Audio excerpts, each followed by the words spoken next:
Hey there, how you doing today? How many of you like to send a thank you card when somebody gives you a gift? I feel like it's good enough to just say thanks. That's about as far as I like to go. But some people like to send cards. I had a professor at Bible school one year, way back in the mists of time, who encouraged us, his class, to why don't you send a card to somebody at Thanksgiving and let them know you're thankful for something they did in your life. And after Thanksgiving break, he asked us all, did anybody do that? And nobody did. So he couldn't hide his disappointment, but I saw it. And years later, when I was at my first church, I wrote him a card and I sent it to the school there. I hope he got it and I hope he could read it because I hand wrote it. And penmanship gets sloppy when you type things all the time. So I tried to encourage him. Thanks for the positive influence you've had in my life. It's nice to hear that once in a while, isn't it? Thanks for all the things you've done or the things you're doing. Thanksgiving's coming up in Canada. Maybe a good moment to think about giving somebody some appreciation, spread some love and some light and some goodwill around. There's got to be some good things to talk about, some sunshine to spread around. But I'm not talking about Thanksgiving today. It's more on the other side of the equation. Doing good even if you don't get thanked. And mostly we try to be altruistic in our giving. We're not giving to get most of the time. Sometimes we do a favor to get a favor, like you scratch my back, I'll scratch yours. That used to be the way of the West. Back in the olden days when you traded goods for services, you have something I want, you can do something I need done. Let's make it a deal here. You might call it enlightened self-interest. If I help you, I'm helping myself. If I give you a really nice gift, maybe I'll get a really nice gift in return. And my birthday's coming up, by the way. So give me a nice gift and you'll get a nice gift back. Giving to get is thinly veiled selfishness, but it can creep into anyone's heart. I made an enemy out of a guy who worked in the office, the town office in the small town I lived in several years ago. He was removing snow from my driveway and I thought he was just doing his job. So I didn't think much of it. But because I didn't smile and wave to him, then we became enemies. I remember one day when it snowed, they were plowing the snow and they were doing it on a quad. They'd zip it down the main streets in a quad, pushing the snow. And he was pushing all the snow into the curb where we didn't have a parking lot, small church. People just parked at the curb there. And I'm pretty sure that was a Saturday. It was snowy. So he's pushing it all into the curb. And so I got out there with my shovel and I threw it all back out in the middle of the street. And he came around again with his quad and he pushed it all back into the curb. And I got out there with my shovel and I threw it all back into the middle of the street. We did that 3 or 4 times. Not very Christ-like for a pastor, you say. I know. But what can I say? He was pushing my buttons. And we had a little war that day. Small town politics. Good times. Well, no worries. Sorry I didn't say thanks. And I forgive you for holding a grudge. And forgive me for not being Christ-like or something. That brings me to Joseph today. He knows what it's like to not be thanked for doing someone a solid, as we say. I talked about trading goods for services earlier, and bartering only works when somebody has what you want or you have what somebody else wants. If they have something you want, but you don't have anything they want, then you're out of luck. They're just going to wait for somebody to come along. Most people aren't going to be just give that away just because you need it. It's like, well, what can you do for me? Well, what can we trade here? But that's not really how God's economy works. And how he wants us to treat people is something we probably already can think of. But how does he want us to deal with people who will not? Like, not even that they can't pay us back, but they won't. Like, we already know they don't want to. How are we supposed to treat those people? I think we already know the answer to that. But we see an example maybe in the life of Joseph. Hello, and welcome to That's a Bummer, a podcast about things that really are a bummer. I'm Gilda Rosanna, filling in for the show's host and founder, Paul Baldwin, who is unfortunately home recovering from a broken ankle and, thanks to his cat, a broken shoulder. I know, it's a bummer. Every week with that guy. Well, let's get right to the calls, shall we? How about we start with Misty in Somerset? Misty, what's bumming you out? Well, I think we all saw that one coming. Okay, let's go to another call. Joe from Egypt, what's bumming you out? Hey, Gilda, longtime listener, third-time caller. Joe, buddy, I thought that was you. How's life in prison? Oh, it's great, Gilda. I just got moved into a luxury suite and I get steak and lobster every night. Are you serious? Of course not, Gilda. I'm in a prison year. It's miserable. It's a bummer every single day that I wake up. I wish I was somewhere else, especially after what happened last week. Oh no, what happened now? Well, the guards realized pretty quickly that I was someone they could trust, so they gave me a little extra responsibility, let me look after some of the higher profile prisoners. Yeah, this doesn't surprise me about you. A couple of these guys even served Pharaoh once, a butler and a baker. Oh, I bet this has to do with the donut breakfast gone wrong we've all heard about. Well, one morning when I went in to check in on them, they both had these dreams that were really troubling them. They didn't know what was up. So I told them interpreting dreams was God's providence. So they told me their dreams. Ooh, I can't wait to hear this one. Yeah, the butler said that his dream was him crushing some grapes and making some wine, and then he gave it to Pharaoh. And God showed me that this meant that Pharaoh was going to forgive him and restore him back to his old position. You got all that out of a bunch of grapes? Yeah, and I asked him to remember me to Pharaoh when he got out of here because I don't belong here, Gilda. This place is a total wreck. I wanted him to talk to Pharaoh for me. It's a bummer, Joe. The baker, he was encouraged by the interpretation that he heard, so he told me his dream. And in his dream, he had a basket of bread on his head, and a bunch of birds came in and ate it. And God showed me that that meant that Pharaoh wasn't going to forgive him. And in 3 days, he was going to be executed. Ooh, that's a bummer. And that's how it all went down. 3 days Ooh. later, the butler went back to Pharaoh's service, and the baker, he didn't turn out so well. That's a real bummer about the baker. But hey, maybe the butler will say something to Pharaoh on your behalf. That was good thinking. Yeah, I hope so. I really hope so. But you know what? Even if he doesn't, I'm glad I helped him. Because even though life's been pretty hard last little while here, God's still been good to me. So I think he wants me to help people out even if I can't get something in return. Kind of pay it forward type of idea. Well, here's your chance, Joe. I had a dream last night. I was on a stage, sitting at a desk like this. There were all these kids staring at me, and someone walked on the stage and handed me 4 sheets of paper. Any clue what that means? Yeah, that's really easy. That means you're going to be filling in for Paul another 4 weeks. I should have known. Well, thank you for that, Joseph. I wish there was something I could do to repay you. Yeah, no worries, Gilda. It's nice to be able to talk to somebody at least. Maybe you can do somebody a favor even if they can't help you out. That's a great attitude. Well, we'll be back for more bummer stories in just a bit. Stick around. That skit's based on what we read in Genesis 40. Joseph used what God had given him to help somebody out.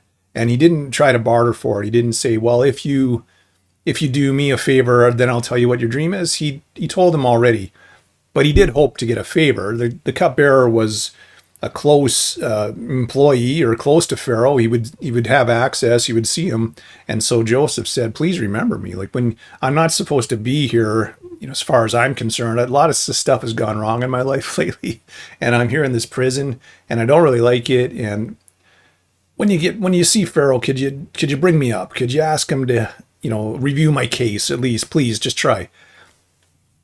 And I've read this story many times before, and this was the first time when I read it, it kind of struck me how it's similar to the thief on the cross.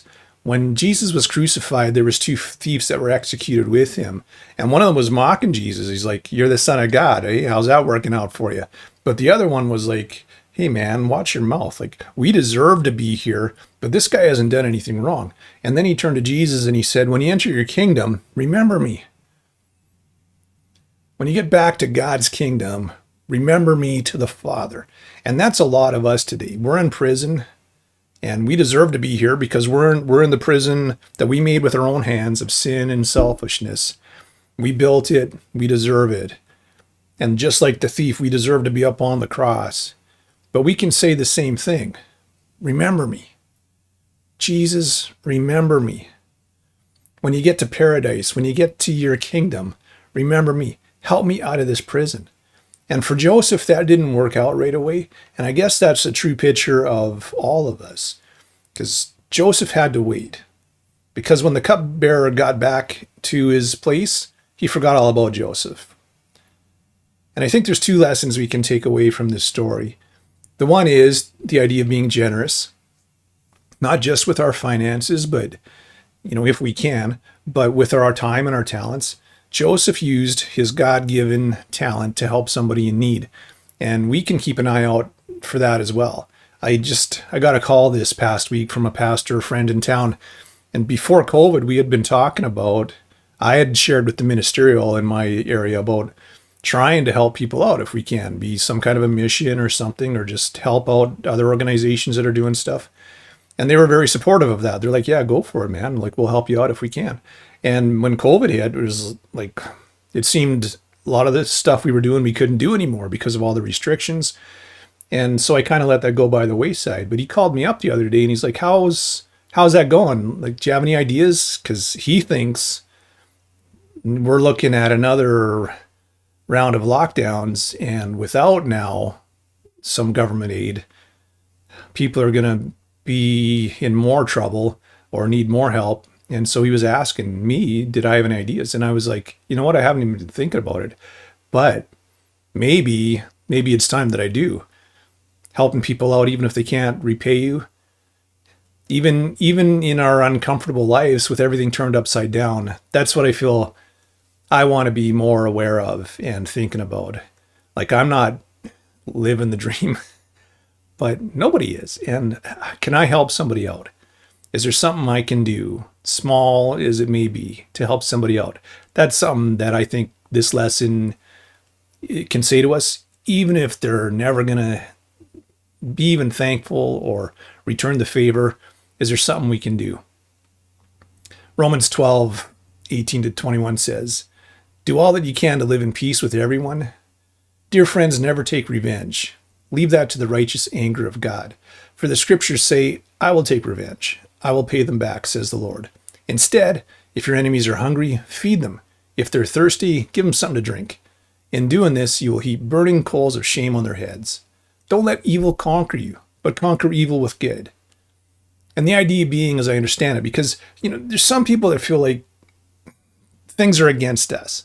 And maybe they are. Maybe, I don't know. I don't want to get into that, really. That's not what I'm talking about today. But even if they are, like, there's lots of places in the Word where it says to love people, even if they're not on your side, and if they're not grateful, and if they're not helping you out. And the idea here of the burning coals, as I understand it, is that they would see your good deeds. Like, even though people might accuse you and say you're the problem and you're the reason that we're not getting over all this, and so we don't like you.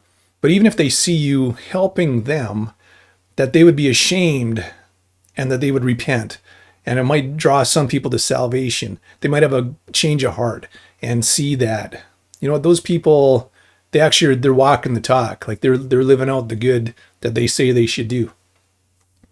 Try to be generous. My wife and I had an argument.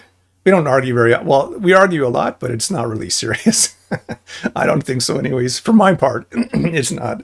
And one time she said, you're always mad. And I said, I'm hardly ever mad at you. I'm a lover, not a fighter. And that got a smile and a roll of the eyes. And but that's what it is. I'm not a fighter. I like to get along with people if I can. And it's easy to be generous with people we love, because we don't care if they give us anything back. We just want to share our love with them. But God wants us to have that kind of heart for all kinds of people.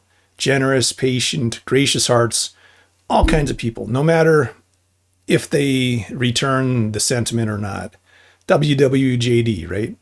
There's that old song that says, what would Jesus say? What would Jesus do? Where would Jesus go? we need to go there too, because he wants to love them through me and you. So I think it's a good idea to ask God to open our eyes, open our hearts, so we can see whatever opportunities there might be to help somebody, and to do it without hesitation, and to be a blessing wherever we might be able to do that. You never know what an act of kindness might lead to. Maybe that could be the thing that opens somebody's heart to Jesus Christ, and that would be awesome. And God also promises that those things do not go unrewarded, that even if people might not appreciate it, God sees, and one day there will be a reward for that. And that's the second lesson that I see in the story here, that Joseph has to be remembered when the cupbearer got out of jail. And even though he forgot Joseph for a while, some things happened later on in the story, and he did remember him. And it jogged his memory, and he says, oh yeah, there's this guy in prison that he helped me out, and he might be able to help you out, Pharaoh.